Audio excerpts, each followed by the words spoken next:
The following broadcast is a Nighthawk Network presentation.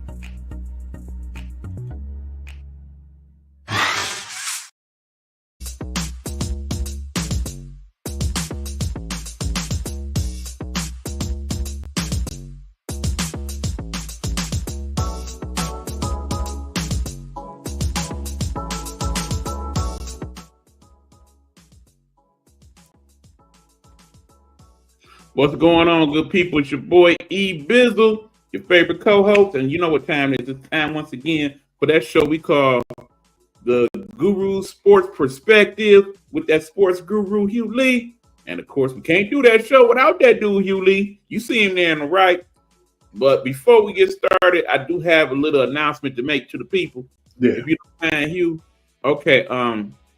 Prayers, of course, go out to all of you who have suffered from the atrocity that was Hurricane Lane. We now have another hurricane in our midst down there called Milton. Again, they have advised it. I will also do the same. If you have any way to get out of harm's way right now, please do so. I understand some of y'all feel like, okay, I got to stay here and guard my belongings and whatnot. There is nothing on earth worth more than your life, okay? If it come down to that, dwelling, that car, whatever it is in your life, that should never be a choice. If you can get away from that, please do. And if you have already, you just here kicking it with us, then by all means do that too. Okay, I've said my piece, you. By all means, get the stove started by letting them know what's goody.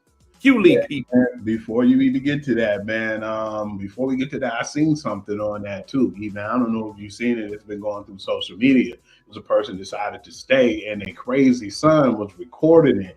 And you know how heavy that water is, man. And they had that patio door, man. It bust through the door and started getting in the house. And I was like, man, y'all basically trying to record yourselves getting murdered, man. And like, I don't know why people stay, man. It ain't like you said, man. Life is more important than any valuable you have, and you know you're in that situation. You get the chance to live, see another day, and to be able to regain all that stuff versus you being dead and not being able to do anything. Absolutely. You know. Yeah, man. I want to talk about the crazy week that we had in college football, man. Remember, E, I told you I wasn't really interested in that week, and I definitely wanted to possibly not even watch college football as much, kind of, you know, zoom in on the scores, but it was pretty much an upset week, man. This was the most upsets from unranked teams, and it was a couple from ranked teams that I've ever seen in history, and it just made me realize, and we talked about it, and when you was talking to me before off air about things, what I've learned is, you know, from the Michigan and the Alabama perspective and Washington and even some of these other big name schools, even Oregon right now, even though they're undefeated, they look like one of the most vulnerable undefeated teams there is right now who's still left. But it ain't like you're gonna get the Bo Nix or the Nick Sabans, or you're not going to get, you know, the Jim Harbaughs back in those places, man. They're not going to come back. And then, no, it's a different caliber and different style of football. That being said, man, it actually was entertaining, though, man.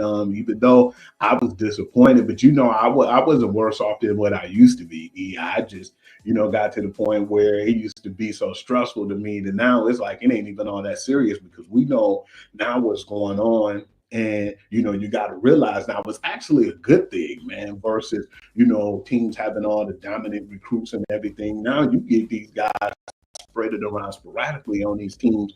And when you get that, man, you get better gameplay.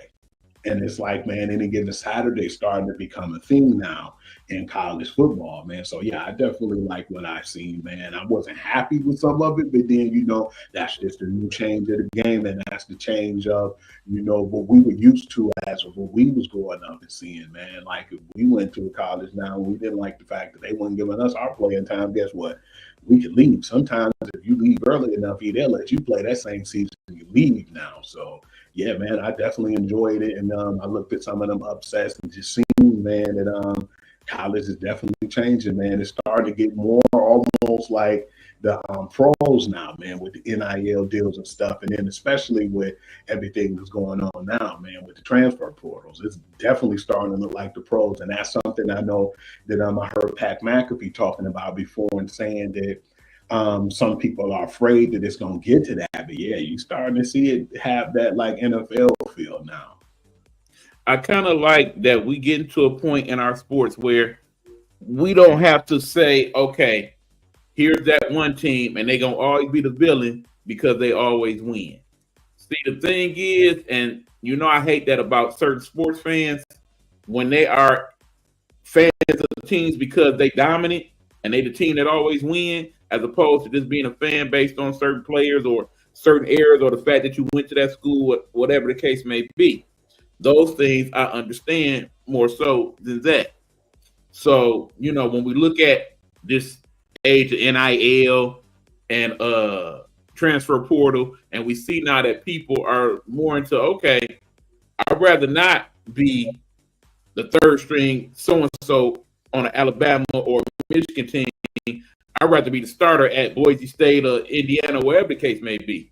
And because it's leaning more toward that way, I think college football and basically all the college sports is probably better off because of that. So I think as sports viewers, that just may be something we have to get used to. Man, speaking of, man, I'm glad you mentioned Boise State. Man, did you hear the bet that's going on right now? The team was being basically challenged by their running back, Ashton Genty. And he said, man, if I can't get 2,000 yards this year, you guys, and this is my word, I will cut my dreads off. Right now, man, this dude, he's at 1,031 yards, man, and we ain't even halfway really through the season that good yet. So, yeah, he's been putting up big numbers, man. And then, you know, they already had early projections. You know, I've been looking on some of my pages as far as the football and scouting the talent who's going into the draft, and they call it the too early 2025 NFL draft. And right now, they have that guy going to a team that definitely needs a running back. But you know, I'm not really, you know, looking into it that far yet. But then I know even Micah Parsons even put something up, man, because he saw the rankings. And then you already know when you hear me say Micah Parsons, and then, you know, I mentioned, you know, Ashton Genty, that's where they have him projected to go to the Dallas Cowboys at pick 11. Interesting. But long story short is we ain't seen running back play like this since the great Ron Dane and, of course, the one and only Barry Sanders in terms of yards and racking them up so quickly. So I'm curious to see what the rest of his season play out like. But right now, he is a lot of people's presumptive favorite to win the Heisman, unless, of course, you looking at that dude in Colorado. And not quarterback. We talking about, of course, Travis Hunter. Yeah. It's pretty much them two neck and neck at this point. And he's been playing well too, man. You know, I'm just surprised in how well Travis Hunter played, because we had a guy from Michigan who did the same thing that he was doing, but not as and in a higher level than Travis Hunter right now, because he's an exceptional receiver and he gets a lot of touchdowns and he can lock down your best player. You know, we already knew that, you know, when it came to locking down the best player, Charles Woodson can do that. Receiving, he got the chance, but not as much. And I think that Charles Woodson? Yeah. Man, I thought you were talking about Jabril Peppers, man. Yo, I'm glad you mentioned that, dude. He's silly, man. now, technically, he did do both. I'm just saying. Man, tripping, man. He ran some Wildcat. I'm just saying. Yo, speaking of Jabril Peppers, did you hear the news? Yeah, I heard about that. Like domestic violence and everything, man. It unfortunately goes hand in hand in the NFL, these type of situations. They have him on a suspension too for a while, man. I think he's probably gonna be done in the league if some of that stuff. But I'm afraid so, because that was something I definitely was gonna talk about, you know. But yeah, man, you know, speaking of too, E, man, I want to know your opinion. And, you know, we talked about this for a while, man. I finally got one of them guys that was on that hot seat, whose seat was hotter than what we thought. And I want to know your thoughts going to the NFL on what was the hell going on with the Jets right now, man, because that organization's starting to look just as bad as the Cleveland Browns and some of these other organizations as far as just being messy. And that's a messy situation right now, because what I was hearing was Robert Saleh, you know, not only get fired, but, you know, he was about to fire Nathaniel Hackett, which we already knew that was the case last year. when Aaron Rodgers got hurt. And then, Aaron Rodgers came back, and so, they kept him on the team and kept him around. And before Robert Saleh was able to pull the trigger on Nathaniel Hackett, they already had the security guards escorting his ass out the building, man. That's crazy. And then they said that the owner had a conversation. He had a conversation with Aaron Rodgers, and they said it didn't have nothing to do about the firing, man. I think it is starting to get like the NBA. You know how some of their star players, if you don't like a person, man, and if they feel like they're the reason why the team's losing, even though Garrett Wilson called out, Nathaniel Hackett, and he called off the offensive coordinator saying they need to be more creative because they're just too decimal and they don't do a lot on offense. That they didn't go for him. And most times, that's the funny part about it. You and I know that most times that scapegoat be the offensive or the defensive coordinator, depending on which one's doing bad on opposite side of the ball. But the defense has been playing well, but the offense struggled, man. And then a lot of people starting to look at it like, man, Aaron might not have a lot left in the tank, and some of his play definitely it goes that way. Well, they said Woody Johnson was considering firing Saleh last season, and this is basically something he's been mulling over from week to week. And then, of course, they said that there was some type of meeting between him and Saleh, and it basically was said, okay, when we get over here to England, this is a must win, and if it don't happen, something's going to transpire. So that's where the whole thing with getting rid of Hackett came in. But of course, my thought process is at that point, Aaron got wind of that and was like, oh, but no, he's not the problem. It's this dude. And, of course, in the media, it was like, well, yeah, clearly there seemed to be some disconnect. No, we okay, we fine. But then we go back to that incident a few weeks ago. And then it's different now, don't it? Like, give me love. And he was like, hold on, bro. I don't know you like that. And it wasn't just a hug, too. It was just a hug, like how he pushed him off. No, it was the look. Like, that side out. He kind of looked at him like, what you want? You already know what this is. I knew that was beef and evil. We already knew what was going on because we seen a lot of that melee stuff happen last year. But when he got hurt, then, it wasn't really as bad. It didn't escalate as bad until he came back this year. And, it was nasty there. You could tell that he definitely was feeling some way because of the whole thing. I mean, bottom line, Hugh, look at the Jets. Aaron wanted Hackett for the offensive coordinator. That's what he got. He wanted Randall Cobb. He wanted Lazard. He wanted this. He wanted that. Basically, everything that he didn't want it, he didn't got. We already know what he want next. Yeah, I wouldn't be surprised if that comes out. Mm-hmm. That's definitely something that I'm looking forward to, man. Because him, Aaron, and then you got New Orleans, and they just having a tug of war going and pulling them both sides. At the same time, New Orleans trying to go in and sweeten the pie. And I was just about to tell you about that too. When I was telling you when we went on the air, I was going to tell you what happened. Kind of figured that they were going to do this, even though they had a backup. But they said the backup in New Orleans wasn't playing as well as Spencer Rattler has been playing, so they're going to give him the nod to start for the next few days or for the next few weeks while he's going, day to day. You talking about Spencer Rattler? Yes. That'll be interesting. Spencer Rattler, man, he did some good things in college. Y'all got to remember, at one point, Spencer Rattler was the number one rated quarterback coming out of high school. And then, he had his days at Oklahoma, and we all know what happened from there. Yeah, things kind of got ugly there. And he went to South Carolina, won some big games, man, surprisingly. So, yeah, man, I'm just surprised to see a lot of the moves, man, because now, too, which we already knew. And I said after week 3 that they definitely, after how bad they got beat by the Jets, I was like, New England need to figure out something, man, because we knew for a while now Jacoby Brissett's not that guy, and he's just a journeyman backup at best. He's one of them guys that I wouldn't even say, well, yeah, I'm going to put him in and fit him in to see what he do and, figure out what we're going to do with our franchise quarterback. Yeah, they gave him a little time to sit. He's going to have to take his lumps right now, man, because Brissett, Tyron Taylor, Teddy Bridgewater, Case Keenum. We've been here.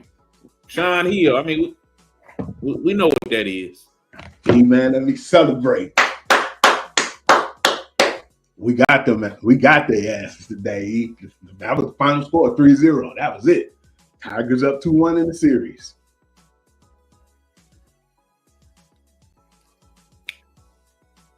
I was waiting for that that ESPN. Damn, I'm excited, bro. Finish them. Flawless victory. Man, they've been so good. Yeah, boy, go Tigers! Because you know how bad it's been, for us, man, and to just creep in like this. That's all we needed was a chance. And when we got duped up like that the first time, I was hurt. You know how hurt I was after that first game. After it was 5-0 in the first inning, I turned it off. I wasn't trying to hear nothing about it, man. But to get that victory with Schuylkill and then turn around and win at home, man, that's awesome, man. I'm definitely excited, man. Hoping that, like you said, that we could just go ahead and finish them boys and close it out, because it's been a really good NL and ALDS right now, man. And we talked about it, and then now it's starting to seem like these other teams starting to be about it. Wouldn't you know this happens every year? Like the New York Yankees are good during the regular season. Always have a chance at Aaron Judge being, an MVP during the regular season. But when it comes to the playoffs, it seems like, he falls asleep, man. And we noticed that too yesterday with the Dodgers, even though they made a better game of it because they was down 4-1. And then when Tatis hit the home run, it was 6-1. But then when they had the bases loaded, what's my man's name? Teoscar Hernandez. He hit a grand slam that made the game 5-1, and then after that it was a pitcher's duel. But this has been like one of the most electric NL and ALDSs there have been in history, because we've never had it where every team basically had a 1-1 tie going into the third game. So that's been pretty interesting, man. It's like I looked at it at first like, man, Vegas probably got a lot of money in this, but no, man, you can start to see now that the momentum is shifting, man, and some of these teams that don't really have a big payroll, like the Tigers and Kansas City Royals and teams like that, other than the Mets, because the Mets always had a big payroll. Damn, man, it's crazy how they've been playing, man. I definitely feel afraid too, because when you look at it, I think Philly gonna get bounced, man, because the Mets can be down like 8-0, and it seems like they find a way every time, man. So I've been liking the Mets too, man, because we thought when they got rid of Scherzer and when they got rid of Verlander that they were going to struggle for a while. And DeGrom and so on and so forth. Yeah. I mean, it's crazy how we got basically teams in here that we thought wasn't going to be nowhere near this, especially the Royals. That was the last team I thought was making anybody's playoffs at the beginning of the year. Obviously, they played way above their pay grade. Now, we talked about how we thought the Tigers was going to be close to playoffs, may not make it. Really wasn't expecting them to get this far, man. No, hell no. Of course, we expected the Yankees and the Dodgers to be here. That's a given. Mm-hmm. But the Padres, maybe a little bit. Everybody else has just been a shocker. Been surprised with Philly too, and their poor play. Been really surprised with them. But then, like you said, though, a lot of people feel like they get too much rest before they play. And I said, no, man, it's a wild card series. It's only like a couple of games that they rest, So I didn't think that was even really the case. It's just, man, you got to be prepared, man. Most times I feel like you can catch people sleeping in the NFL too. You can catch them sleeping, when they get out, or they be wrestling in the first round and when they get the byes. But it's not really that often. It'd be more of a surprise that if a team get a bye and come in and get knocked back out. It's very rare, that you'll get that often in the NFL. Most times when that rested team come back, they be clicking and they be healthy and they click on all cylinders. But in baseball, it seems like it's a bigger problem, though, man. And I just want to know what's that all about. You guys got to play 162 damn games, and then I thought that rest would be beneficial. But I feel like now that the more games you play, the hotter the teams be. Like, because we played a lot of games, man, and we just picked up a lot of momentum. But them damn Mets, man, remember they played 4 or 5 games, and they was on the road damn near the whole time before they even got home to play a game. So yeah, man, it seems like more or less in baseball, the momentum is with the teams who's constantly playing, though. It's kind of interesting, especially when you look at the Tigers and the fact that they only really working with one starter right now. They doing most of this with bullpen day. That's like unheard of. You know, we know Tampa Bay kind of had a formula for this back in the day, but even then, they was at least had 2 or 3 starters, and then every other day was a bullpen day. To do it this way is just nuts. I mean, can we keep it up? I think it might get us to the series. Now, once we get there, I don't know. But from what I'm looking at right now, I think the Tigers going to the World Series.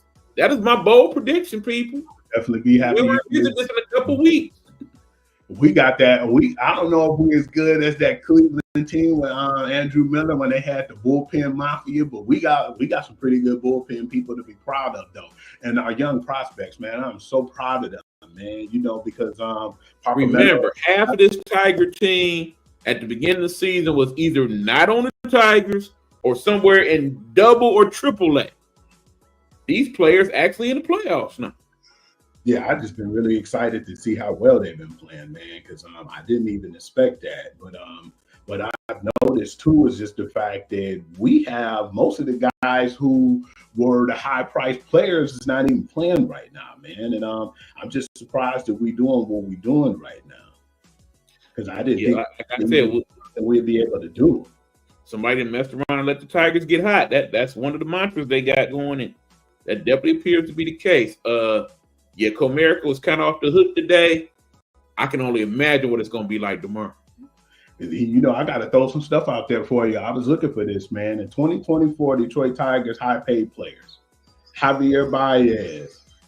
You know what happened to him. He had a season-ending injury. Canton Medea, $14 million. Left off playoff roster. Jack Flaherty, $9.3 million. You can stop right there, Hugh. You do realize those 3 players, if you take their combined salary, that's 3 times more money than the entire Tiger roster makes right now. Just them 3.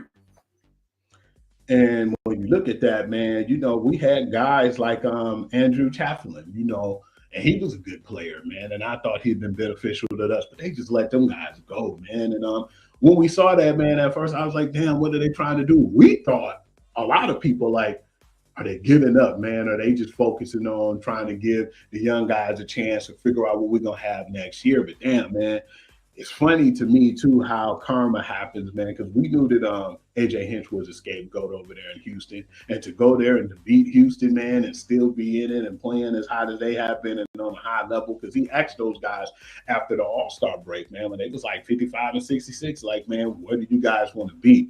What are you trying to do with this second half of the season? And then, you know, before they celebrated, he was like, you know what? I guess you guys want to be a playoff team.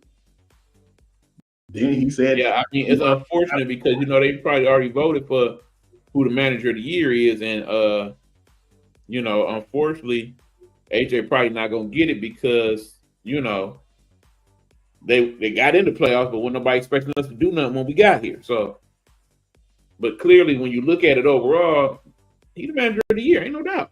Oh, yeah, man. Definitely been proud of the way things been handled. But then, you know, too, man, you know, we was feeling some kind of way how they did Verlander, too, man. You know, we definitely wasn't feeling that. That was the justice part of it all. Like, y'all guys didn't even... I still say in the ideal world, Hugh, at some point, Verlander ends up back on his Tigers team to finish up his run.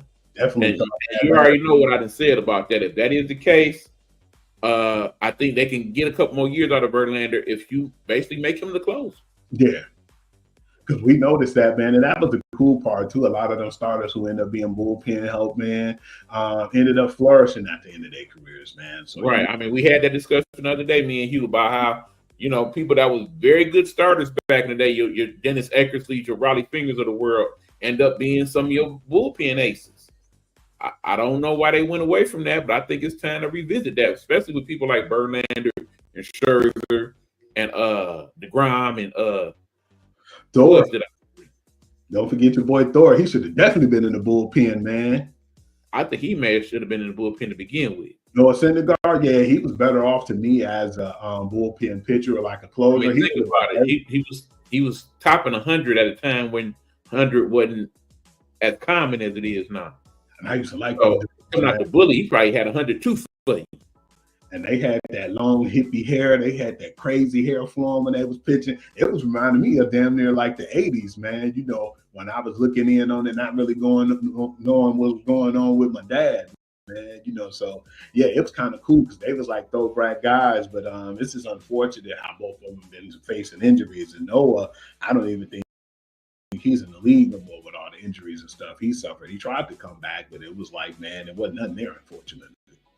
Yeah, and like I said, since we dealing with other sports right now, you mind if we touch on the WNBA for a minute? Man, please. That's what I definitely wanted to get on that too, E. So yeah, you beat me to it, man. There's a lot of good stuff going on there, man. I mean, well, as you guys know, maybe you don't. We basically down to the final two now. WNBA finals are going to be the New York Liberty, who basically had the best record in the league, against the surprise Minnesota Lynx. Definitely happy to see that too, E, because as much as I like to see three-peats and things of that nature, man, I just feel like at this point, man, they just didn't have enough. And what I believe, we've seen this happen in college before too, that broke up the really good South Carolina team. And it's funny too, because the lady from South Carolina, Asia Wilson, it was too Asia Wilson heavy. You notice that, man, and they should have definitely had it more escalated around the other players too. But you notice if you could stop Asia Wilson, you could easily win, you know, in those games as well. I don't think that's what did it. I think what cost them was, remember, and a very key part of the season was when the point guard, Chelsea Gray, came back. But keep in mind, when she came back, the person that seemed to suffer the most from that was Jackie Young. Yeah, right. They had her running the point, and not only was she scoring, but she was doing well in the assist game. It seemed like once Chelsea Gray got back, they kind of forgot about her in the offense, and that led her not to be quite the defender that she had been. I think that's part of what cost them. I actually think they played better when she was out. Remember we talked about that. I would have to agree with that. I mean, it's going to be real interesting keeping in mind that we got the expansion draft coming, and because the way it's set up, you can only protect 6 people. Who are they going to leave vulnerable for the Valkyries to take? Because clearly, you know, you get one person from each team, they definitely going to grab one of the best players they can get from the Aces, just because. They better not try to let Jackie Young go, man, because they'd definitely be just a regular. No, Jackie won't be one of the unprotected ones. But again, my thinking is she won't, but will Chelsea Gray? Will Kelsey Plum? I can see one of them two as a possibility. You know what, E? At this point, I don't know. It's posting for that matter. If one of them two left, I wouldn't really lose that much sleep, man. You know, because Jackie Young really starting to become her own, man. So they need more for her to, you know, be able to excel. Yeah, I mean, keep in mind, you know, you got quite a few free agents too. I got that list I'll post at some point, but yeah, it's gonna be. I mean, even Brittany Griner a free agent, so man, that's gonna be good, man. I definitely want to look into that, man. I'm gonna have to see more of the free agents too, man, so we can have a topic about it because it was a really good matchup with Connecticut, man, and they pushed them to the limits into that last game. Because remember when I told you, like, damn, this last game out of hand, it was 34-55, right? I already knew by that time that they were going to win. But Nafisa Collier, man, a lot of people got to give her credit, man, because this whole year she's been making an impact, man, and she's been just playing well. But then I'm so happy, too, because, you know, you have my rookie girl, Elisa Pele, on there, too, man. And it's just a lot of people on these teams now that you're starting to see that are just playing lights out. But then I just feel like I want to see what's going to be their future, too, man. But I just still feel like right now, and it's messed up to say, but we said it already. I don't know if nobody's going to be able to beat New York, man, because when you got Sabrina Ionescu and then you got Stewie playing the way she playing, and then, you know, Jonquel Jones, man, if they all play the way they're playing, and Vandersloot, man, I don't know. And my thing is this. I feel like the two teams that could have beat them, one of those teams they beat, which was the Aces, and the other team was Connecticut. I think Connecticut was better suited to play a team like New York. I think, like I said, don't get me wrong, I can see the Lynx winning a game, so it's definitely not going to be no sweep. But if you got Stewie and Jonquel Jones playing the way they play at the same time, they don't have enough people to defend both of them at the same time. Yeah. And it's deal with Ionescu. I think it's going to be too much for them to deal with. I don't definitely definitely. I wouldn't be surprised, like you said, if they get a game, but I just don't really feel like this series. Right. Not to mention New York, a pretty decent defensive team in their own right. Mm-hmm. So, yeah, I definitely see the Liberty pulling this off and winning the championship. And, they was feeling some kind of way when they lost last year, man. So, yeah, this was their redemption story. So, yeah, right. Man, I'm happy with the parity of, the WNBA and just how things been going all along in general, man. Right. It's been, advertised right now. Let me say for the record, because, of course, they announced the Rookie of the Year, which, of course, was Caitlin Clark. And my man, it was a no-brainer. But for the one a-hole that decided to make an issue and a point and say Angel Reese was the Rookie of the Year instead, you was wrong for that. You made a situation that shouldn't have been one work. I think even Angel Reese herself would tell you that Caitlin Clark should have been Rookie of the Year. Because she broke all the rookie records besides that rebound one, man. And it just seems like she really made, and they both were making their team better. Right. But it seemed like when, you had, Caitlin Clark over there, man, and then, it just seems like her and Kelsey Smith, man, it just seems like they made everybody else better because we always like, our girl, Alea Boston, when we said that how good she was and how talented she was. But I believe that that's going to be a good 1-2 punch for a long time too, man, with that team. So yeah, man, just been really surprised because at first we wanted on the Aces coach. I mean, not the Aces, man. Right. The FIBA, going back to that free agency list, Kelsey Smith was on that list too. Indiana definitely need to resign her.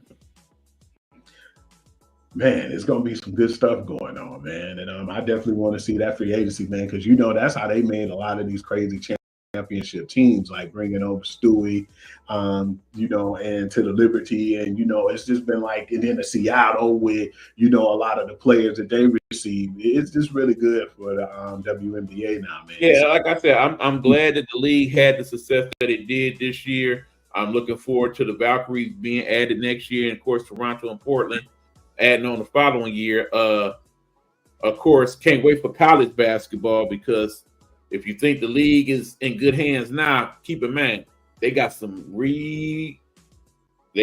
recruits coming for you.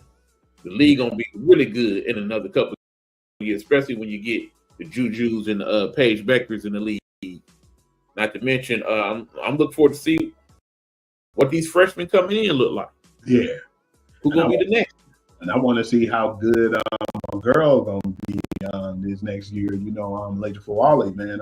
There's a lot of girls out there, man, that we've been looking at, man, like Notre Dame really helped. Helena Hidalgo. Yeah. Olivia Miles. Don't forget old girl from Maryland. I can't think of her name, but yep, she should be looking pretty good this year after her year of being injured.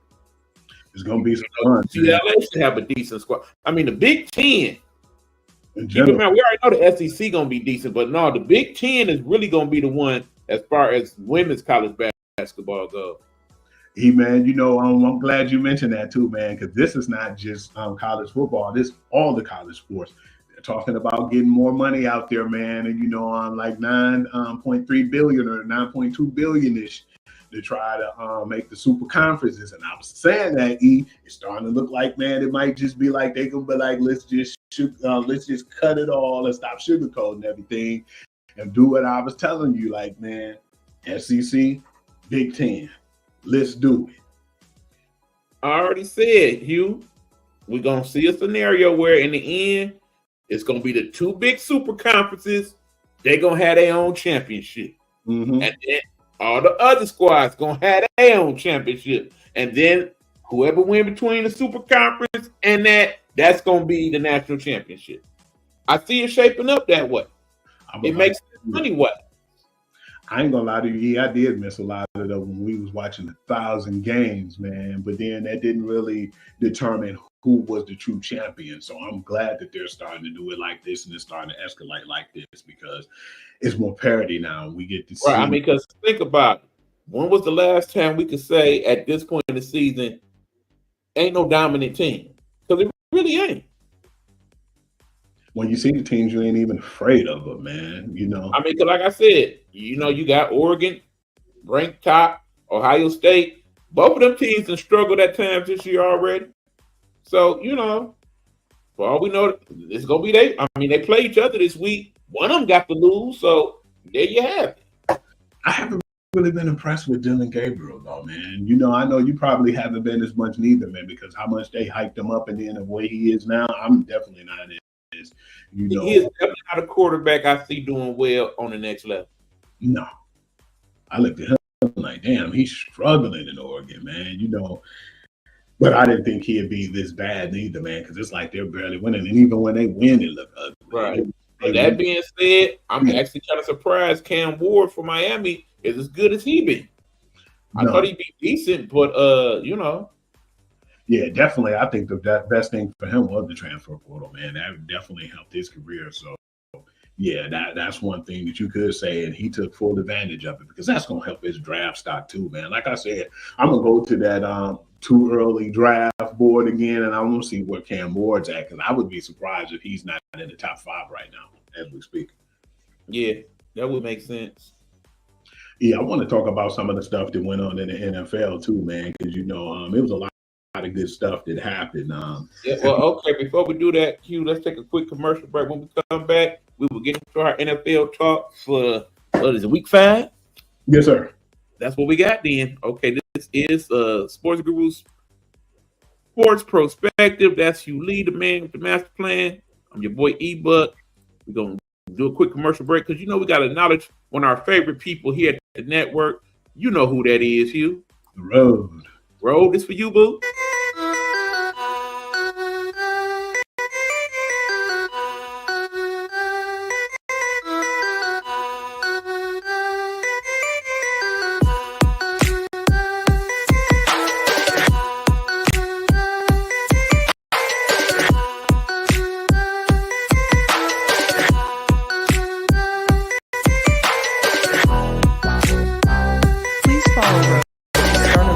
On Blog Talk Radio or where most great music podcasts are located. Don't forget to subscribe and show some love. All right, y'all, we are back. Sportsguru Sports Perspective. Hugh Lee, E-Buck, ready to talk some of that NFL football week 5. Let's get into it, Hugh. Man, E, this is the first thing I said on Thursday. Most times you'll be like, nah, man, I ain't watching no Thursday. I said, yeah, man. I said, this was really going to be a good one, man. I really think that they're going to tear the roof off because Atlanta started to get their stride. And then, you had Tampa Bay, who was pretty much doing really good this year. Funny thing is, most of the teams didn't look like the regular selves until this week anyway. And we said how great this week was in football. And it started off with that Thursday game. It was a really good game. I'm glad you went back and checked it out, E, because I was on the edge the whole game because it was so good. They were going toe-to-toe. And the crazy part about it was I really thought that the Buccaneers was going to pull it off. Bucky Irvin ran and, him making a rookie mistake, not tucking that ball in and protecting the ball. They gave a chance to, Kirk Cousins. You can't do that. They got the mug down to the length of the field, and the guy, Younghoe Koo, he missed like 2 field goals. It surprised the hell out of me, when they played Thursday. But he made it when it counted, took it into overtime. And the crazy part about the overtime, E, was the fact that remember when Drake London got put out and the rookie guy or one of the guys who don't really get a lot of playing time, when he came in, he closed out the game. It was a quick slam, boom. He took it to the house. And it was like the final score was 30-36. It was a really good game, man. And that was one of the better games from Kirk Cousins. Yeah, I know it went into overtime, but I think that he threw a little too much. But when you connected and you cooking like that, it ain't really much you could say because he was like 42 for 58, 509 yards and 4 touchdowns. And Baker didn't do bad neither, but I just felt like when they took the momentum away from them, when Bucky Williams messed up that when he fumbled, I said that was the end of that game. Bucky Irvin, I'm sorry. Kid out of Oregon, yep. Okay, few things. One, definitely one of the better games, period, all the NFL season thus far. I do believe that when they first came up with the concept of Thursday night football, and we seen that the primary games that they was going to have on Thursday nights were division matchups, and the thinking that was that, division games usually hit a little different. That backfired on them these last couple years for the most part. But this time, I think they actually got it right because these was two good teams. They played hard. At times, it looked like either one could win the game. Definitely shout out to the quarterbacks in that game. They both played well. Shout out to the kickers in that game. Matter of fact, shout out to the kickers in the NFL period this particular week because a lot of them was the key reason why their team won or lost. But yeah, I definitely enjoyed that game. The end was outstanding. I just hate that the end was like damn near 1 a.m. And it was sad too because when I looked at it, I was thinking like, man, damn, Baker ain't playing. They're about to close this out, and to have them lose the way they did, man, I feel bad for him. Bucky Irvin definitely messed up and dropped the ball on that one, literally, because when you looked at Baker, he was 19 to 24, 180 yards, and he didn't really have to do too much through the air because they usually had it close to, scoring position anyway, and he had 3 touchdowns. He was going toe-to-toe with Kirk Cousins, but I think at the end when they went down that touchdown and where they messed up with that fumble and he made the field goal, Young Way Kula, I said, yeah, man, this going to go into overtime. And I was really excited to see that because we don't see a high-scoring Thursday game, especially when they go into overtime. So, yeah, that was a really good, hard-fought game. And Drake London had one of his, best performances of the year too, man. He really stepped up, man. He had, 12 receptions, 154 yards, and he had a score. And I thought he was going to score another touchdown before he got injured, and he had to go out for that play. Yeah, like I said, I very much enjoyed that game. I'm hoping that this Thursday's game meets up to that expectation. Yeah, and it definitely could too, E, because we'll get into that, but it's going to be San Francisco and the Seahawks, and I definitely hope that they don't disappoint. All right, E, man, I want to talk about one of the games right now, and it's funny because of the result of this game cost, their coach, Robert Saleh, but when we seen this Jets and Minnesota game, I looked at it like this was going to be a make or break game for New York, and it'll just basically let you know where they was at. But yeah, man, the Vikings hasn't been doing as well as we thought they'd be doing. The defense has been playing well, but then you start to see a little bit of, frustration when it comes to Sam Darnold, man, because you can rattle him, and it seems like now they haven't been as explosive, and I can't just blame it all on Sam Darnold because they definitely missing the key piece. When Aaron Jones got hurt, that's when I said, yeah, that's going to be a problem. But it was just a really crazy game, because you thought that when it came in, it was already bad enough that Aaron Rodgers played bad in the first half. But just the game in general, they didn't let him get off like he did. But at the same time, man, it ain't like he's that same guy he used to be. Everybody talk about him being a bad man and being a GOAT. It seems like he every bit of 40, right now, because he's had some, good moments, but he's been having some iffy moments too, man. Aaron Rodgers had 3 interceptions that game. That tell you everything you need to know about that game. Aaron Rodgers don't throw interceptions, okay? That's just one of the things he don't do. So the fact that he had 3 lets you know that A, it definitely was a problem with whatever he was seeing read-wise. B, it definitely was a problem with the coverage because he got sacked several times as well. And 3, in terms of what eventually happened with Saleh losing his job, we knew it was coming. I mean, like I said, when we did that whole little segment in the beginning of the season about whose seat was hot, I basically said his seat was on fire because it's been on fire. So I'm not surprised at all. I mean, the only surprise is the fact that it happened now, 5 weeks into the season. But we knew it was coming. And unless they won the Super Bowl, and even then, I could argue it might have happened even still. But, yeah, he was doomed. Final score was 23-17 too. They still had a chance to go back down and win it, but then that third interception came when Stephon Gilmore closed out the game, which it seems like now the games are starting to be closer with Minnesota. Rather than them blow out and embarrass people now, you can catch them slipping now. And if you can catch them on a day to where their defense is not defensing, when it comes to the end part of the game to get a good drive, you might be able to catch them slipping. Say what you will, they still undefeated. But I think we find out how good Minnesota really is in a couple weeks when they play us. Definitely looking forward to it. Absolutely. So really good game. This was a game that we kind of figured was going to be good, but not this good. The Baltimore Ravens versus the Cincinnati Bengals. You know, that division usually has some really good games and it hit different when they play each other. But it was just a really good game. And this is why I still feel like if you didn't have, you know, my man's Lamar Jackson in the MVP votes, you should definitely consider it because he went toe-to-toe with Joe Cool, man. And Joe Cool was 30 for 39, 392 yards, 5 touchdowns, and he had a pick on the day.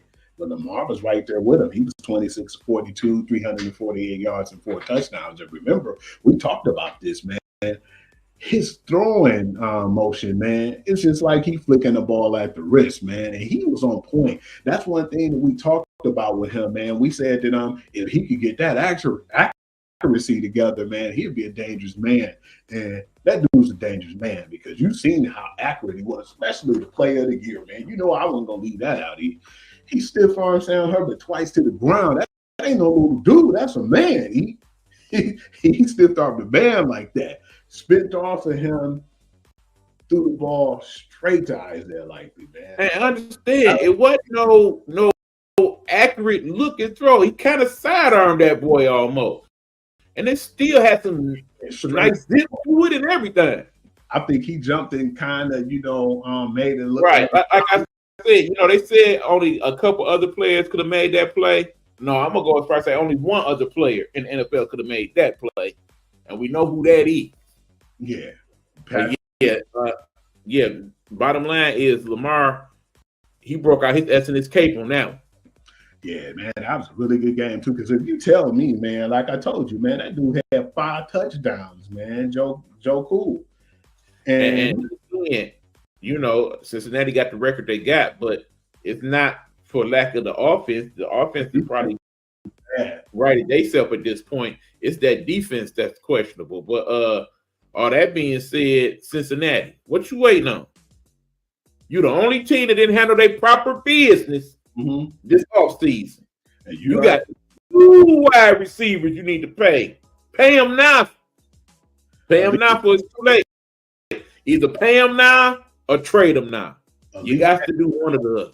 At least that man, you got to keep that man and you got to make him happy. He's the only one who didn't get paid. That dude had 10 receptions, 193 yards, and 2 scores, man. And the one when he caught the ball and just went straight to the house on a slant play, I was like, man, Jamal. Slant play at that. Bottom line, I wouldn't have even been mad if he had turned around and gave him the whole Johnny Manziel. Yeah, because he was balling, man. It was a really good game, too. The crazy part about that game was Cincinnati could have closed it out. They could easily be 2-3 right now. But you know what messed them up, man? Like, damn. But I can't even blame the kicker because, man, so much got to go perfect when you kicking the ball. The guy had the crappy snap, man. And when he grabbed that ball, man, and I said, oh, man, the center messed up on the snap. And then when he tried to catch the ball. People just don't understand how hard it is to be an NFL kicker. You assume, like I said, if you was a kid and did the punt, and you figure, okay, well, I can kick the ball before No. Consistently hitting 40 and 50 and 60-yard field goals in all type of weather conditions. No, it takes a special type of mentality to pull that off. Everybody got to click with it, man. That snapper got to be doing good. The holder got to hold correct and get it to the point where it's in the laces. Right. And it got to be angled a certain way and all of that. Execute, man. And that's what cost them that game. When he missed that field goal, I said, damn. And I was surprised. And that was one of the games he was talking about. He went around, and what did they do? They gave that ball to King Henry. Man, that dude almost took it to the house. He said if he knew that dude was behind him, he would have stiff-armed him. He would have ran it in. Because remember, they kind of shut him down through the whole game until he got that run. Understand, Baltimore then finally figured out how to utilize him properly. But again, every time I see him, I can't help but think, Dallas, y'all fucked up. Oh, man. Come on now, E. Come on, man. You wanted to go there. That's the killer part. And he said they never even considered, man. Like, y'all ain't gonna be able to do nothing with Ezekiel Elliott and Dalvin Cook. Let's be real, man.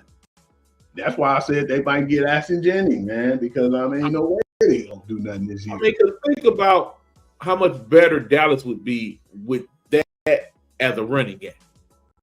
That's all they needed, E. That's all they needed. Even with the problem they having defensively right now, all they really needed. At least would have won them their division, no doubt. You see how bad the Eagles look right now. Oh, man.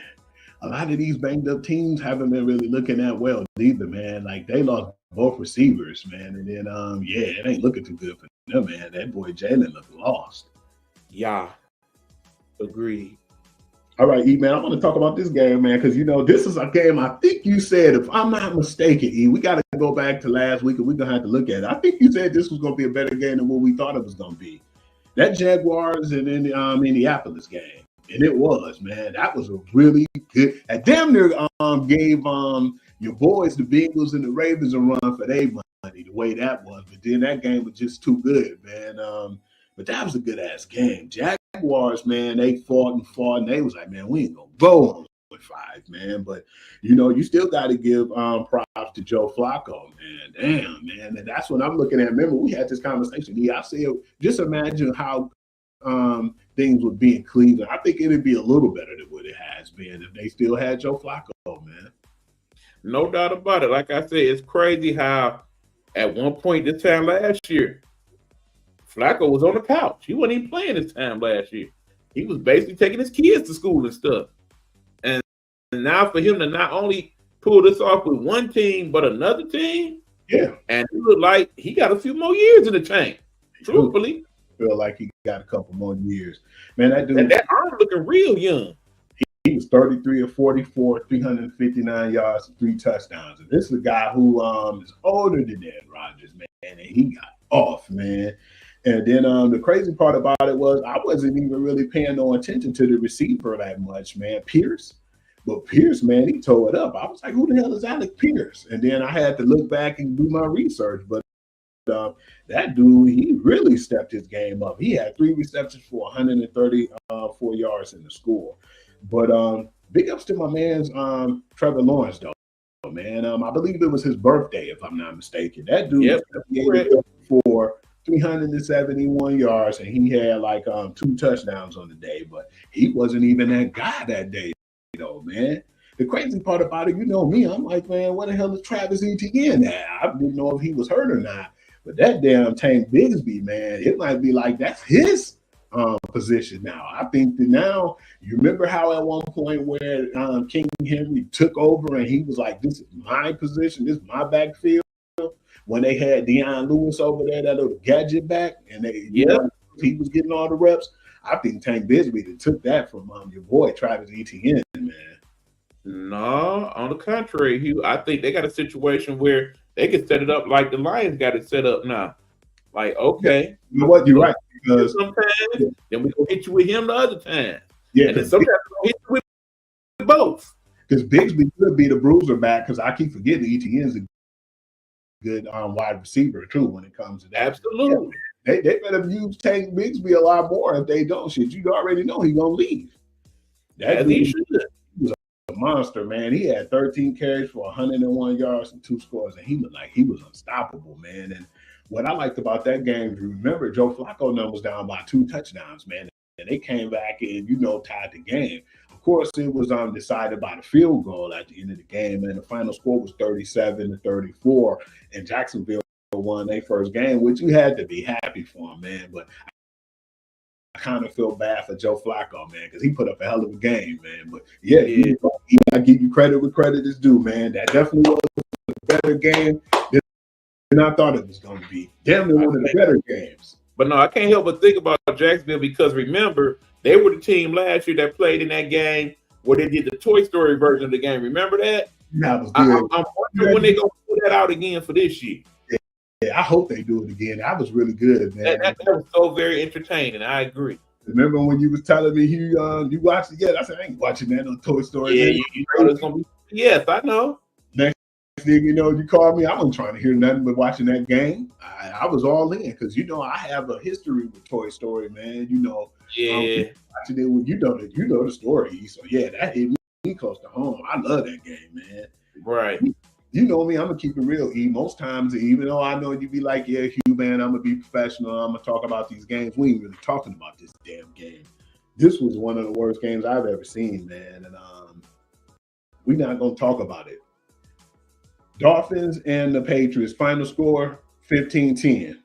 We got to move on, E. That's all I had to say about that because you ain't gonna sit up here and have me talk about that game, and I know you ain't liking the fact of how bad that game was. It left a bad taste in my mouth, and I'm not gonna address it anymore after that. So what we gonna do bottom line is if Tua decide not to come back, Miami, my man, y'all in trouble. He definitely made his money with this alone right now. I'm looking at things right now, and we're going to talk about the whole Deshaun Watson situation, man, because you already know what I told you, man. And then I can't blame it all on him, E. That defense is trash. Let's be honest. But I think that, man, it's more of a confidence thing with him, I believe, man. I think when he came to Cleveland, he lost his confidence, too, because he's definitely... I think that's part of it. I think team chemistry is another issue. For whatever reason, you know, Flacco, he got everybody on the same page. Yeah. He gone now, and they not gelling the same, bro. And I believe have to do with leadership, too. You're right, man. Leadership on that squad. It was bad to watch, man, because you know the points they scored was in garbage time, man. Because you know it wasn't like they kicked 2 field goals and they had a garbage point touchdown. And it was just like, man, when you look at his, you know, stat line, man, it was 15, 28, 125 yards in the score, and it was just bad, man. And you know, the crazy part is when you look at it, though, Jaden Daniels didn't have to do as much. Yeah, he had 82 yards on the ground. And but when you see his is nowhere near as good as it was, but he have a team behind him to where he could still win games. And he was fortunate. And let me tell you, they love that dude, Jaden Daniels. They love him in that city. They love that dude. What's not to love about that dude? Because he only had like 238 yards in the score, and he had a pick on the day. But yeah, man, Terry McLaurin been loving him, man. He didn't score, but he had 4 receptions for 120. And again, we said it before. He's probably the most underrated wide receiver in the NFL. Yeah, returns beast, man. And that's one guy, whenever I got a chance to get him in fantasy, I grab him because no matter who his quarterback was, he's going to get in the end zone. And he's going to at least have 100 yards. But yeah, man, to see that performance, though, man, the 34-13, man, I'm just really happy, man, because, you know, we got to talk about the games this week, man. And I might surprise you with my pick, man. But other than that, I just feel like now, man, if Watson can't play any better, man, they definitely need to see what they got, man. But I definitely feel like it's time to bench him, man. That's just my opinion. I might be wrong. I mean, the thing is this. If this was anybody else, because of how the NFL is set up, particularly with the contract situation, he would already be on the bench. Money. But because that brother got the fully guaranteed contract, and you got to pay him no matter what, you stuck with having him have to work this shit out. You got to play. Mm-hmm. You got to try to get your money's worth. And it's sad, too, man, because you could tell he definitely a shell of himself. He definitely ain't that Deshaun Watson. And Houston, Texas, man. I don't know if you heard the Bubba Dub situation, man. You know, I've been checking out his podcast, man, and he said the reason why he think, and I'm not even going to get on that right now, man. You about to go there. Don't go there, bro. I don't go there on that, but yeah, man, I still don't think that would help. Let's just say they say the lifestyle changes caused the issue, and no, I don't even want to address that. I definitely don't believe that's the case, man. I just believe that, like I told you, E, man, and you know, and I know, that's definitely not the case, man. I'm not even going to even jokingly talk about that. The case is just a bad organization. That's bottom line.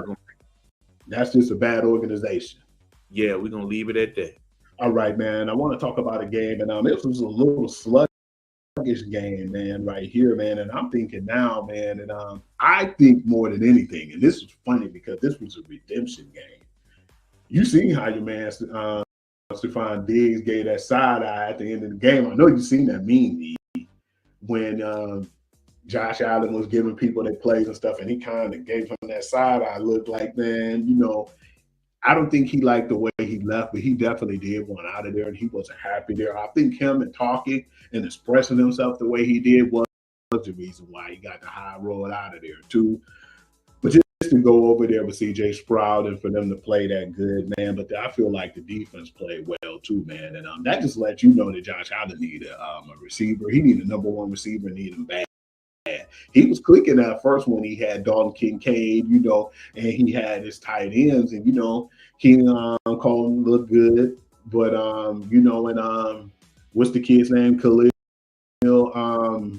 Shakir, he even looked good, man, at some points. But when you don't got that number one, man, and you can't throw it to a dependable wideout, that's been his problem. Because the last 2 weeks, Buffalo Bills stink.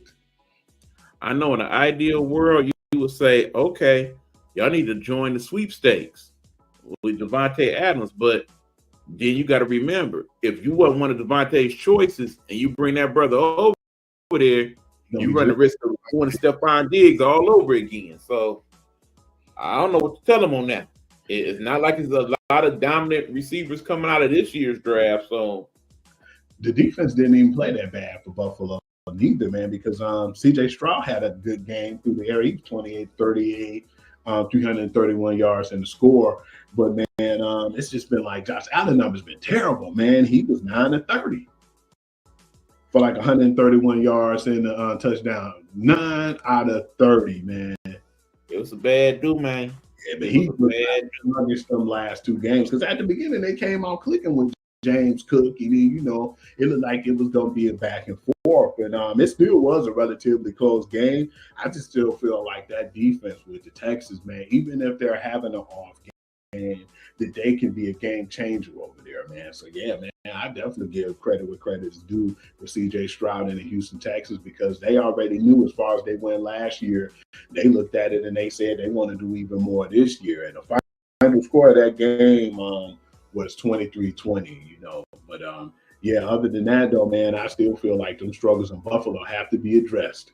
Yeah, well, meanwhile, I am concerned about the Texans, too, because, of course, we know Nico Collins got hurt that game, and definitely somebody they need in order to get to that next level. So if he hurt for a significant period, that ain't necessarily good for the Texans. Yeah, definitely want what's best for him, man. We think in Michigan he was going to come out and be that much of a savage when he came into the pros. Not at all. Did you know his stat line that game? He had one reception for like 75 yards in the score. And I was like, he was having a great game before he got hurt. Absolutely. He had 200 yards if, he stayed in the game. I think so. They didn't have nobody that could really match up with him. And I think that they've been cooking. Not a lot of teams that do. When him and C.J. Stroud got together, it's funny, man, because you never thought that you would see that combination, man. That other school in Michigan clicking like that, But, yeah, it's good chemistry with them two dudes. Okay, E, man, this one right here is a reason why we got to go back. And we got to talk about how bad this team still is, and we've been talking about it, man. The Red Rifle definitely ain't the solution over there, man. But I was more proud of, man, the fact that no matter what we say, we knew that Caleb Williams has been struggling. But still, man, that team is 3-2, man. And the way he played that game, that was the game. That was his wake-up or outcoming party, the welcome to the NFL club type party. He was 20-29, 304 yards and 2 scores, and he threw some really good dimes for touchdowns. He was accurate. He wasn't seeming like he was being rushed. He had composure of the team. And, the guy who benefited from the game is, of course, it was another redemption game. I didn't really pay no attention until I looked at it. Your man DJ Moore's feeling some kind of way, man, when they just got rid of him, man. But they got rid of that whole team, and then, thinking that they was going to reboot, and then they still got to reboot. It's going to be a ways for Carolina Panthers, man, because Andy Dalton didn't play well that game either. He was like 18-28 for 136 yards and a pick. But Chuba Hubbard's really been stepping his game up, though, man. I think he's been benefiting right now from them not having Miles Sanders. And he had like 97 yards in the score, and he's been looking pretty sharp the last few weeks. So it's like, man, they need to start getting rid of some of these high-priced guys or the high-paid players, man, and focus on their own development. I mean, in the end, Caleb, yeah, he looked better. I mean, we still ain't seen nothing close to the best of Caleb Williams yet. But basically, he played good because he played a team that sucked. Pretty much. I mean, I think what happened was in a couple weeks, it kind of gave them that quick little boat, like, oh, yeah, we a squad now. We can do this. But I think the shine wore off the pumpkin, and now they realize, no, we still suck. And that's what it is right now. In the end, like I said, once upon a time, I feel like they're going to do a straight 0-17. Obviously, that's not going to happen, but I still don't see them winning no more than 3 games. Man, you can't get away with it. And you just can't say that and get away with that, man. Where'd you get that quote from, man? That was funny. That was some old school quotes you hit me with. Hey, you know, I listen to the talking heads. Some of that kind of sink in sometimes. I was surprised, though. I was surprised with how good DeAndre Swift's been playing these last few weeks. But like you said, when you play a team like Carolina, you have to show up and show out, man. But yeah, but I don't really still see a lot coming from him. And then, like you said, it speaks volumes when he was with us that we was just like, oh man, you can roll. And then, you know, he went to Philly, and then it wasn't even a year after, they was like, oh man, you can roll. So yeah. Well, see, I think what happened with him in Philly is, one, there's definitely some team chemistry issues there. It's more and more obvious every week.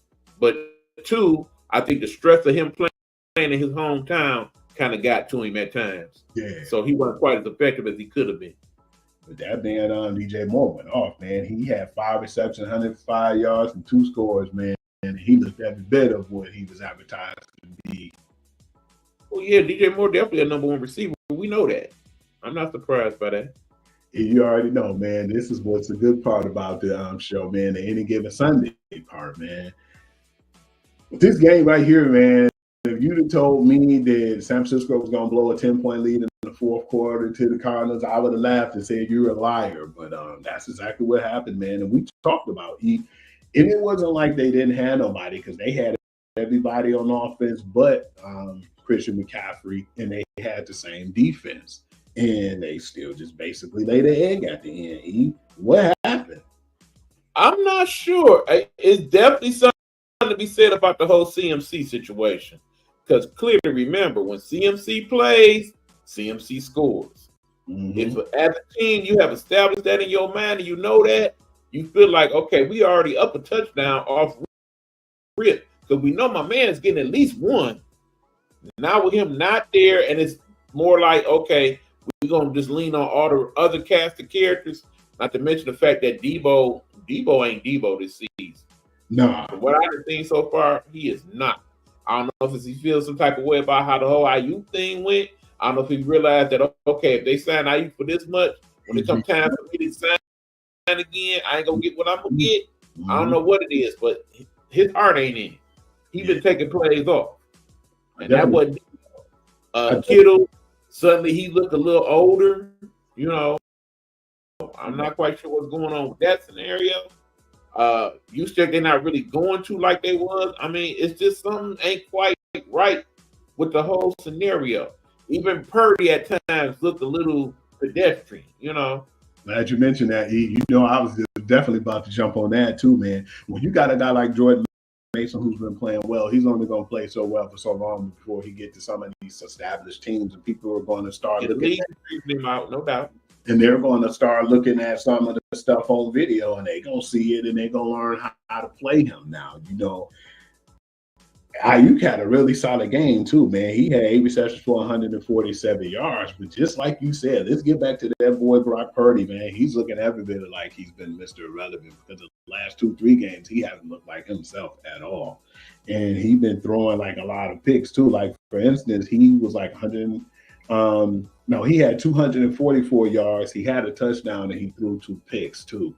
One of the picks was definitely advised, and I was saying, man, he's been making a lot more mistakes now. You know, it's not like he has Christian McCaffrey, you know, he could dump the ball off too and kind of clean up, but he still have that talent around him. So that's why I was scratching my head and saying he's starting to look more like Mr. Irrelevant than I thought he would.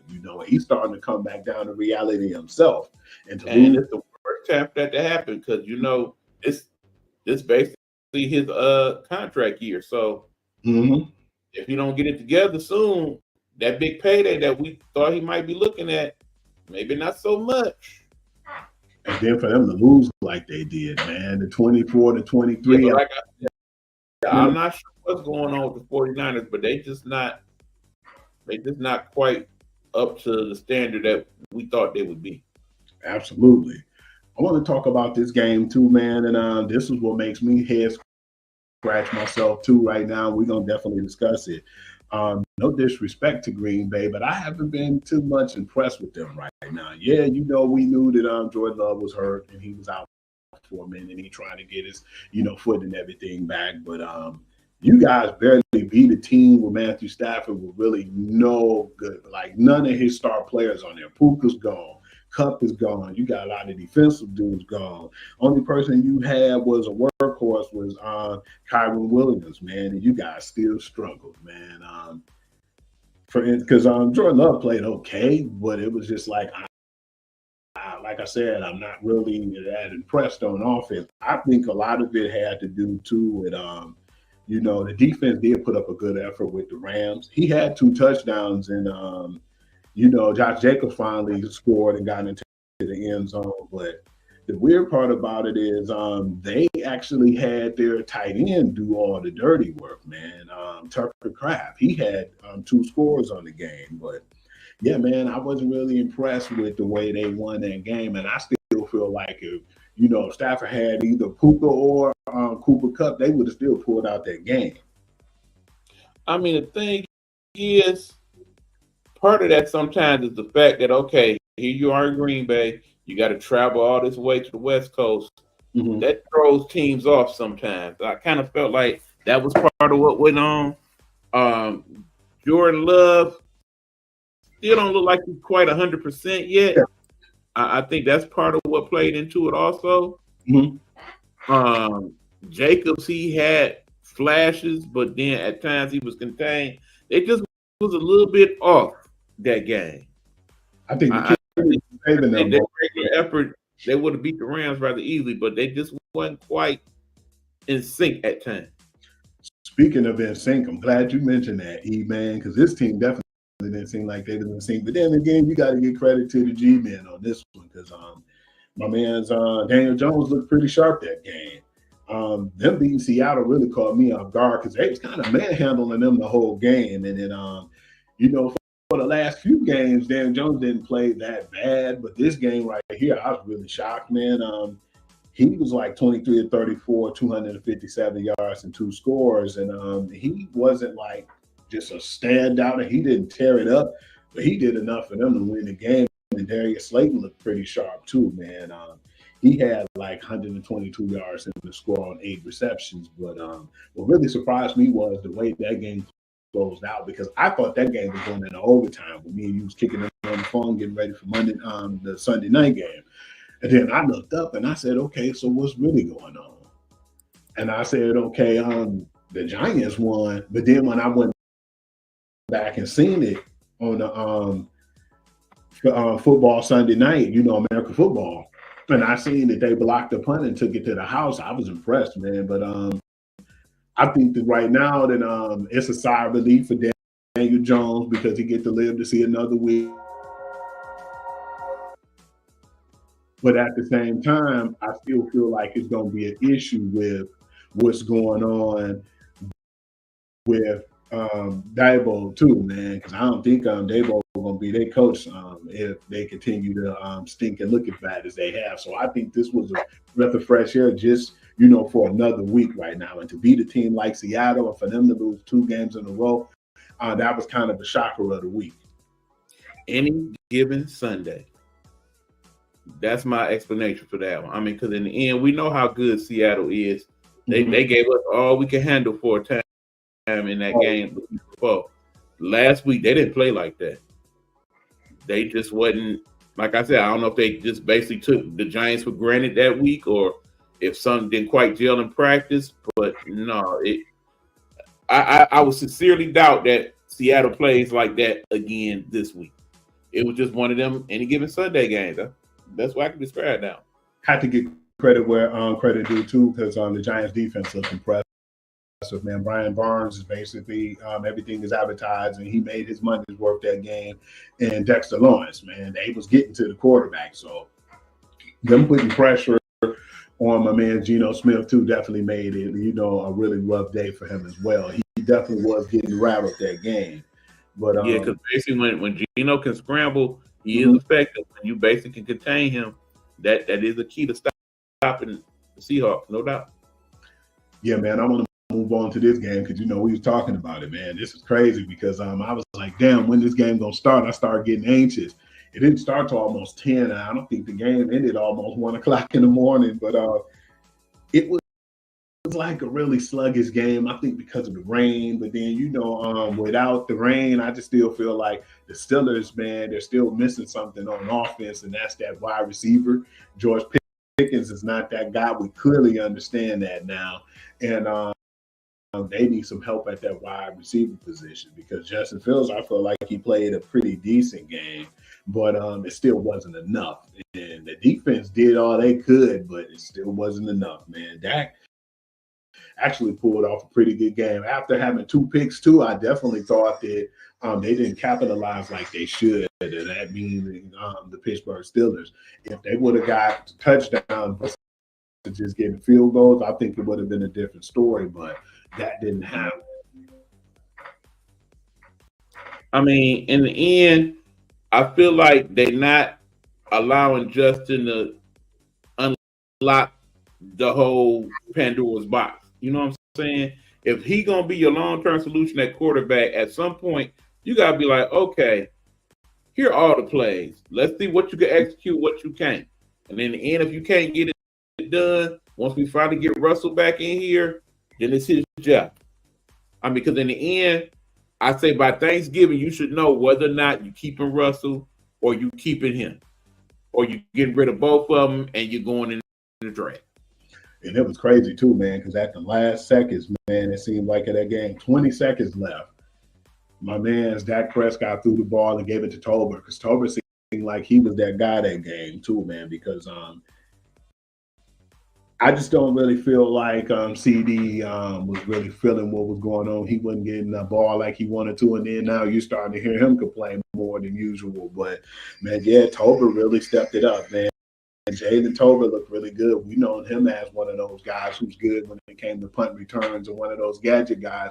He started making a name for himself as a wideout now.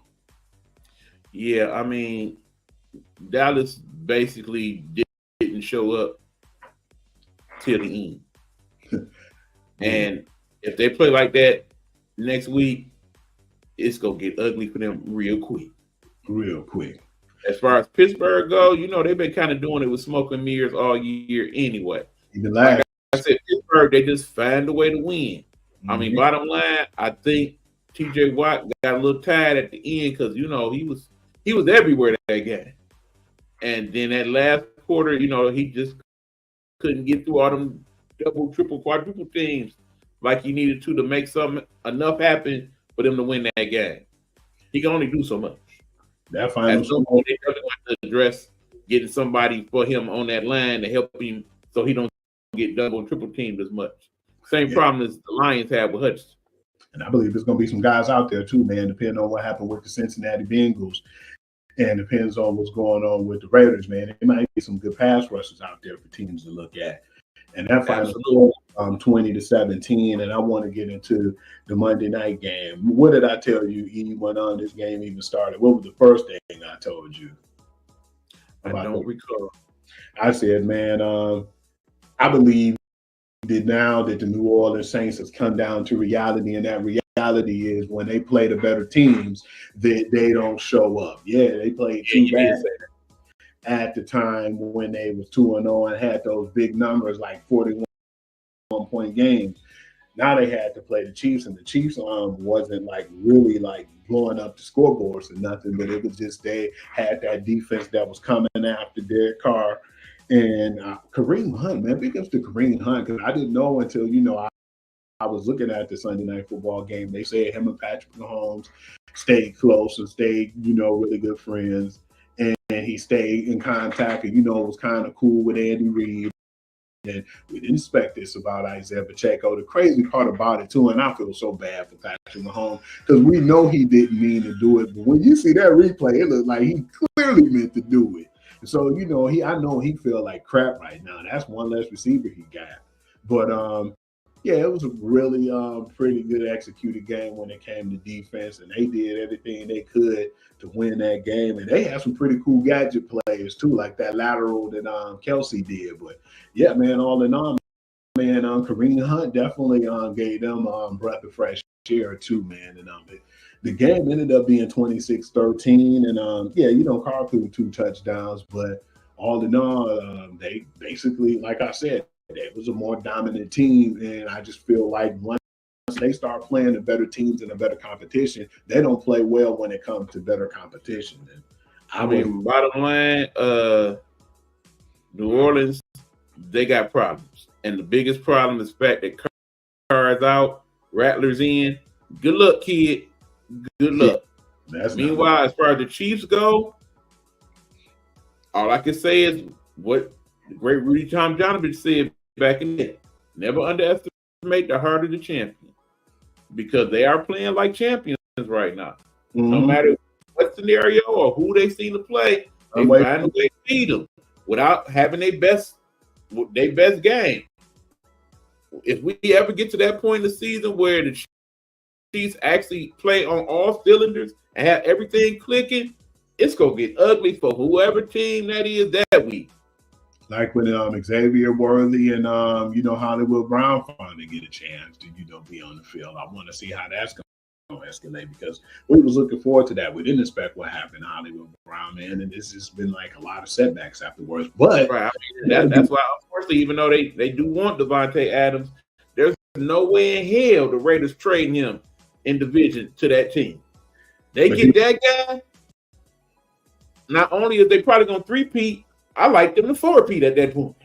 The crazy part about it is, man, when you look at it, is it was one person who I already marked off as dead, when it came to the NFL, and I was like, man, he just should go ahead and retire, because I don't think he got nothing left. I've been saying he was overrated, but when he came back to Kansas City, he showed me something. Juju Smith-Schuster, man, he had like 7 receptions for 130 yards, and he looked sharp, man. They needed a big play receiver, and he stepped up to the point, man, where he really looked like he wants to continue to stride. And I feel like with a quarterback like Patrick Mahomes and the little chemistry that they did have, I think that this is a good opportunity for him, because you're not going to probably see this every week, but when you see those little, spurts, and you see how well he still be able to play and how much he still got left in the tank, yeah, you have to be happy for that guy, because I thought his career was over after when he was with the New England Patriots. Say what you will. Right now, it's pretty much looking like we got the Chiefs here. We got the Ravens a little bit under that. Everybody else making it interesting. Mm-hmm. But they definitely the cream of the crop in the AFC right now. Don't forget about the Texans. Like I said, they're a little bit under that. I still say it's them, the Ravens, then everybody else. All right, man. I want to talk about the Week 6 predictions, man, in the NFL. All right, let's take another quick commercial break. When we come back, we will get into our predictions for the week. Looking forward to see what that is like. Shout out to our dude, Big Meech. This one for you, bro. Hello, hello, hello. It's another glorious day, my T-Steppers, and you know what time it is. I hope you have all of your comforts together, because it's time to dish tea. And you're dishing tea, darlings, with Big Can't wait. It's time to dish tea with Big Meech. It's time to dish tea with Big Meech. It's time to dish tea with Big Meech. It's time to dish tea with Big Meech. darling.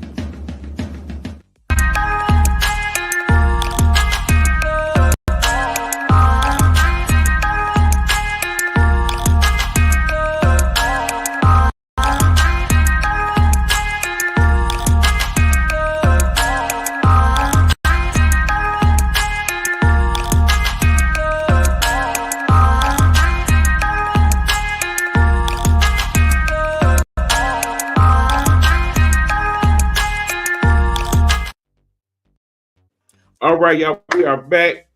Sportsguru, Sports Perspective. Your boy E-Buck, your boy Hugh, about to give y'all predictions for this week. And then after that, he's going to tell you where to find you. Then after that, I'm going to eat because I'm hungry. So let's do this. All right, man. Want to start with the Thursday night game. I think this was actually going to be a pretty good one too, man. This was a funny thing too, because I already was hearing you say you don't think the Seattle's going to do that again. It's a quick turnaround too, man, because they playing on Thursday, but they're at home and they're going to be playing the San Francisco 49ers. They have San Francisco by 3.5 points in this game. I'm going with the Niners. I think it's going to be a close game. So that 3, that sounds about right. Definitely, you're going to get some better play from the Seahawks, though. Again, you already know how I feel about them division games. But, yeah, I think this is actually going to be not as good as the game last Thursday. But this should be another good one. But, yeah, I'm going to go with the Niners. I'll take the Niners with the points. All right, E. We got the London game. Jacksonville Jaguars and the Bears. They got the Bears by 2.5. Jacksonville always going to London. And you got to remember, Jacksonville usually play good when they go to London. Mm-hmm. I think that's going to be the case again this week. I think they build off what they did last week, and the Bears don't quite deal with going overseas quite as well. So I'm going with Jacksonville, and I'm saying they're going to win by at least a touchdown. I'll go with Chicago in the points on that one. All Texas and the Patriots. I got the Texans by them 7 points. Next. All right, man. We got Washington Commanders and Ravens. They got the Ravens by 6.5. Commanders and Ravens, you say? Mm-hmm. Ravens at home. Now, see, remember, normally that would be a factor, but remember, home for the Ravens is Baltimore. Home for the Commanders is D.C. DMV is all kind of one thing for those of y'all who know DMV. Shout out to our girl, Miss Pat. But, yeah, so even though it's a home game, I think it's going to be quite a few Commanders fans in the crowd. I think they're going to show up and show out. All that being said, it don't matter. I got the Ravens. I got the Commanders in that one. Interesting. All right, then. Browns and Eagles. They got the Eagles by 9.5. I'm going to go a little over that, and I'm going to get the Eagles. That game had the potential to be super sucky. You know that, right? Right. Remember when I told you I was afraid and I wasn't really trusting the Eagles this year? Now you understand.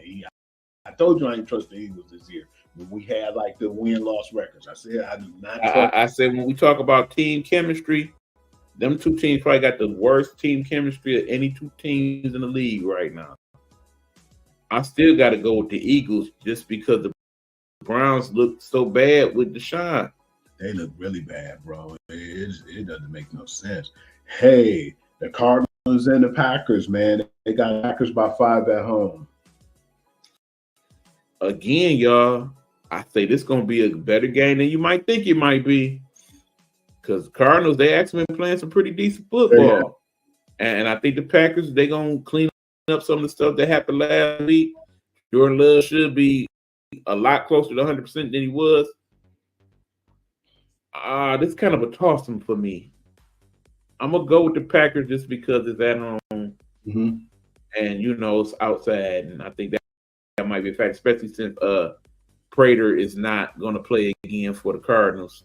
So if it comes down to something close, yeah, I think that's going to be a factor. So I'm going to go with the Packers. I'm going to go with the Packers, but I'm going to go under that 5, though. Yeah, so we on the same page.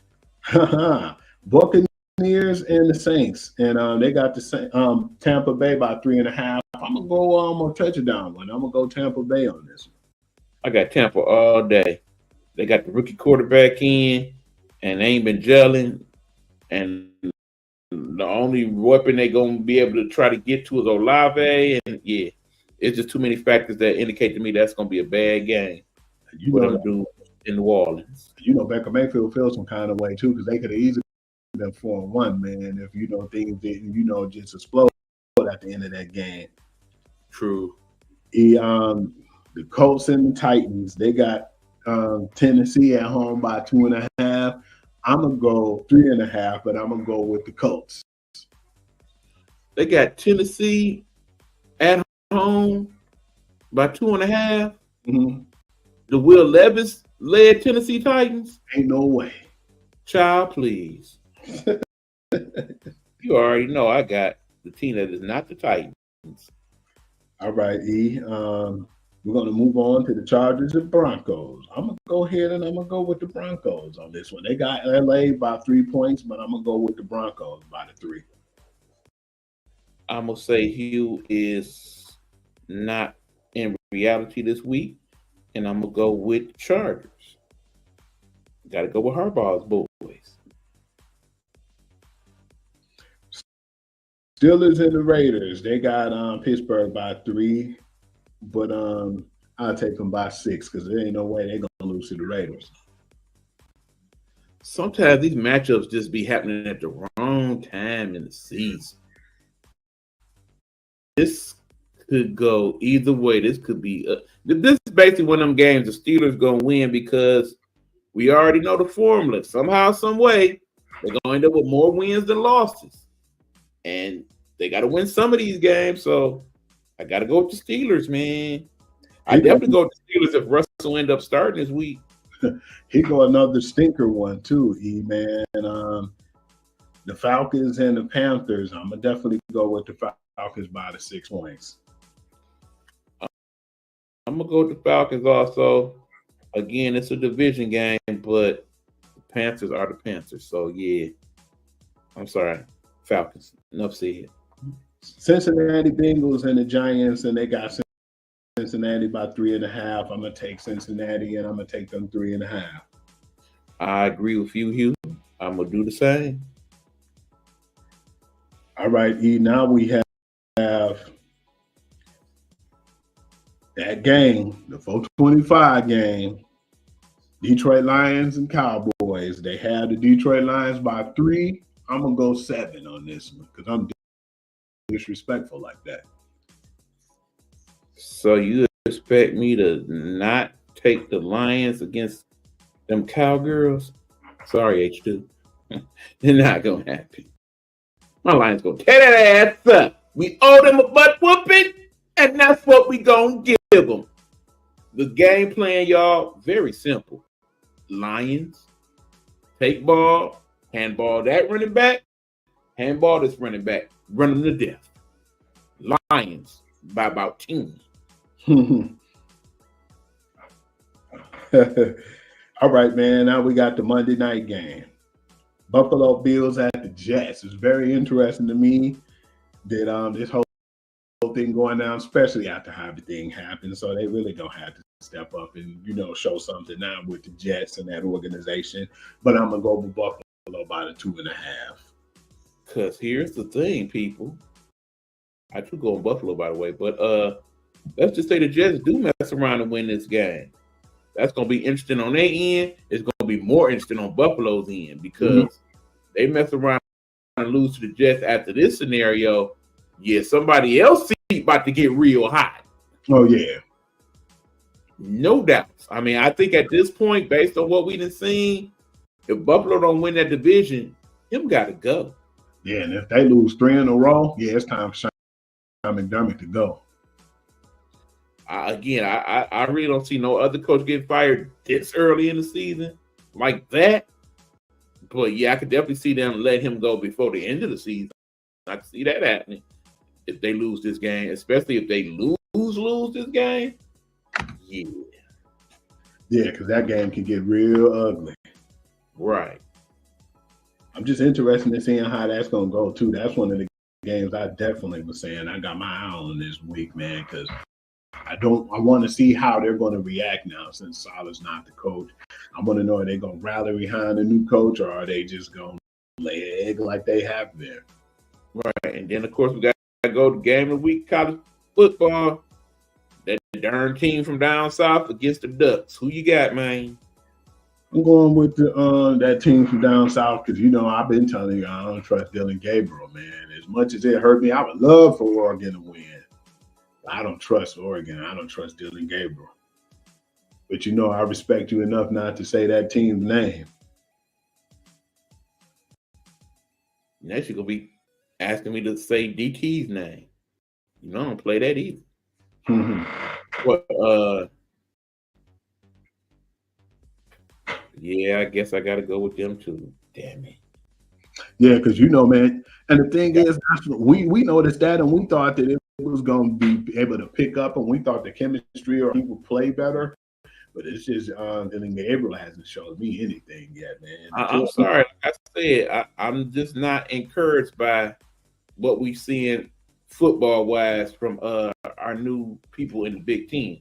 Like I said, I think it's be a whole nother ball game once basketball season get here. But football wise, not so much. Agree. I'm looking in now while Philly got the lead right now, but you know what the man said, ain't no lead safe. They up 1-0 right now in the middle of the sixth. Yeah, well, you know, 1-0. That could go either way still. And as much as we talked about it, I still don't trust the Yankees, man. And I didn't even know San Diego and the Dodgers play tonight, so I want to see how those scenarios. Yes, sir. It's gonna be a good night for baseball, y'all. Bottom line is, I think the Tigers finish them up tomorrow. Personally, man, and that'd be great because I'm definitely looking forward to it. Yeah, I'm curious to see who comes out of the chaos tomorrow. Is pitch for the Tigers, but you already know it's looking real good for us right now because in the end, even if we don't manage to win Game 4, you know we got school coming on there for Game 5, and I definitely think it plays to our advantage also that this game tomorrow is a little bit later in the day, so that gives us time to rest up a little more and get a better crowd tomorrow. I mean, not that the crowd was bad today by any means, but yeah, I think tomorrow that crowd gonna be off the chain. Definitely looking forward to that, man, because I've been so excited about this year, man, because I never thought that we get this far. We've been playing with the house's money, man, and I just want to, you know. Hey, like I said, we mess around and lose this series. I can't be mad at all. We still got a lot to be happy about, man, because it seems like now the Tigers finding their footing. Then, you know, you have, you know, the Lions playing good. The Red Wings is trying to get back into that winning culture. So, yeah, man, hopefully we can, you know, get the so, yeah, okay, you done went there. So, you know, let's look out for our people road and whatnot. We said we're going to check out hockey a little bit more this year. We know the hockey season started yesterday. Who you got winning that Stanley Cup, bro? Man, I'm going to go with Dallas, man. He's going to go with the Dallas Stars. Basically, I'm going to go with the team that almost messed around and won it last year. I'm going with the Oilers, man. I think they did enough upgrading, and they do got the best player in hockey when you look at Connor McDavid. I think it's their time, man. I think they finally break that curse of Canadian teams not winning the cup. Because to get the MVP on the losing team, man, that was just huge, man. And that's rare. That's like rare lifetime. So yeah, I wouldn't be surprised with that neither, man. And it'll be good for Canadian, you know, hockey too, man. Just Canadian sports in general. Yeah. Basically, Canada winning the NHL Stanley Cup is definitely good for the sport. I would agree. Absolutely. And that's all I have. All right, man. Let everybody know what you got going, bro. Right, man. You know, for the most part, as you see, I be doing my reels on, you know, Hoovy on Instagram. And then I do all my highlight reels, whether it's baseball, football, college, you know, etc. And I do the same thing over at TikTok too. And my name on there is Hugh.Lee6. And that's basically another page where I do a lot of good highlight reels from all sports and everything sports. Facebook, I'm Sportsguru to you. That's the relaunch of my Pure to the Game page. And I just basically put the late breaking news and I put all the sports as far as the scores on there for you to keep up with the scores and the updates. And, you know, the Guru Perspective, I do that every Tuesday at 1 o'clock. Sometimes it depends now. I've been a little busier now, so the times may vary. but I definitely do those on Tuesday. And then the Google's football session every Wednesday with E-Bump at 5:30. Definitely appreciate you guys and checking us out. I want to know what you playing tonight too. Speaking of, man, because I want to get into the music on the 365 Live. Okay, yeah, of course, y'all know we got the station over there known as Nighthawk Network Radio.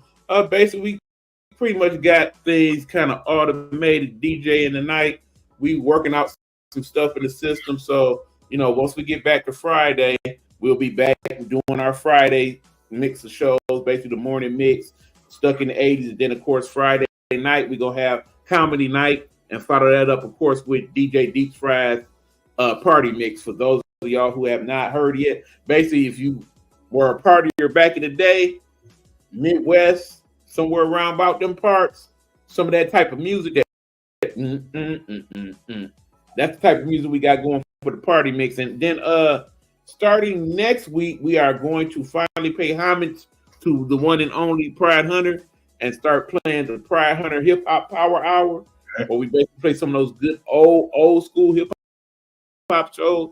And then, of course, since he was a big Prince fan, we'll have some of that in there as well. But then I also have something that I'm going to call Granny's House.